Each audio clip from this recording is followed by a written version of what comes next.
आपण पाहत आहात सुपरफास्ट 24 तास न्यूज, बातम्यांचा खरा वेग। महामानव विश्वरत्न डॉक्टर बाबासाहेब आंबेडकर यांच्या 135व्या जयंतीनिमित्त मी शंकर माधवराव आजेगावकर, अभियंता,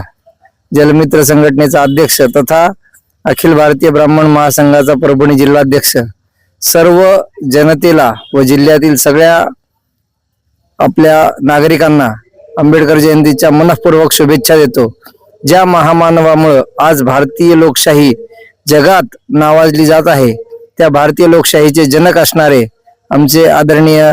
डॉक्टर बाबासाहेब आंबेडकर, ज्यांच्यामुळे भारतामध्ये समता प्रतिष्ठित झाली आणि आजही आपण त्या लोकशाहीच्या आधारावर आपण बघतो आहोत की जगात सगळ्या देशांच्या राजकीय व्यवस्था कोलमडत असताना सुद्धा भारतीय लोकशाही ज्या ताकदीने उभी आहे, त्याचा पाया एवढा भक्कम ज्यांनी निर्माण केला, त्या आदरणीय बाबासाहेबांना माझ्याकडून, माझ्या परिवाराकडून आणि सर्व समाजाकडून शतशः वंदन।